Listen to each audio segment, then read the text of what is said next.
તો નવસારી જિલ્લાના ખેડૂતો પાવર ગ્રીડ મુદ્દે સરકાર સામે આક્રમક મૂડમાં જોવા મળી રહ્યા છે। ખેડૂતોની મહામૂલી જમીનમાં વીજ ટાવર ઊભા કરી દેવામાં આવ્યા છે, જેથી જમીનોના ભાવો ઘટી જાય એવી સંભાવના સેવાઈ રહી છે। ત્યારે આ મુદ્દે નવસારી જિલ્લાના વેશમા ગામ ખાતે 100થી વધુ ખેડૂત અગ્રણીઓએ એકત્ર થઈ મીટિંગનું આયોજન કર્યું। આ મીટિંગમાં સમગ્ર નવસારી અને સુરત જિલ્લાના ખેડૂતોએ ભાગ લીધો હતો, જેમાં પાવર ગ્રીડ કોર્પોરેશન દ્વારા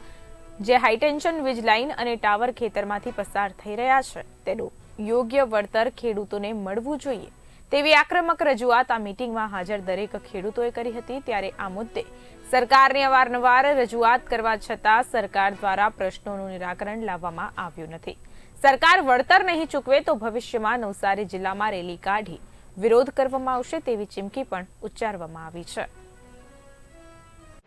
બરોલી વિસ્તારની અંદરથી 4 જેટલી પાવર ગ્રીડની લાઈનો પસાર થઈ રહી છે।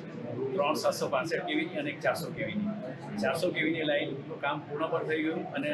પાવર સપ્લાયનું કામ પણ ચાલુ થઈ ગયું, છતાં પણ ખેડૂતોને પાવર ગ્રીડ તરફથી કોઈ પણ વળતર અંગેની હૈયાદાર પણ આપવામાં આવી નથી અને કોઈ પણ રજૂઆત કરવા છતાં પણ કોઈ કિંમત નક્કી કરવામાં આવી નથી। સરકારની અંદર જગાડવા માટે પણ પ્રયત્ન કરેલા છે, વારંવાર કલેક્ટરને પણ રજૂઆત કરી છે, પરંતુ કિંમત બાબતમાં જંત્રી બાબતની જે એમને વાત કરે છે એ અમને ખેડૂતોને મંજૂર નથી અને ઓછું વળતર હોવાને કારણે ખેડૂતોમાં અસંતોષ। ગુરુવાર સુધી અમે આ બાબતમાં રાહ જોઈશું અને જો સરકાર અમારી વાત નહીં સાંભળશે તો રેલીનું આયોજન કરીને સરકારને જગાડવાનો પ્રયત્ન કરીશું। આજ રોજ નવસારી જિલ્લાના વેશમા ગામે જે 765 કેવીની મહાકાય લાઈનો નવસારી જિલ્લામાંથી પસાર થઈ રહી છે એની દુઃખ અને પીડા માટે સૌ ખેડૂતો ભેગા થયા હતા અને એ લોકોનો ખૂબ જ મોટો આક્રોશ છે કે જ્યારે પાવરગ્રીડ જે કંપની લાઈન ઇન્સ્ટોલ કરે છે એને પૂરેપૂરા પૈસા મળે છે, અડાની જે પાવર પ્રોડ્યુસ કરવાનો એને પૂરેપૂરા પૈસા મળે છે, તો શા માટે અમારી જમીનને અમને વળતર આપવામાં નથી આવતા અને એના માટે આગળ શું કરી શકાય અને રણનીતિ નક્કી કરીને સૌ ખેડૂતોનું સંગઠન કરવા માટે ભવિષ્યના સૌ વિચાર કરીને શું કરવાનું એ બાબતમાં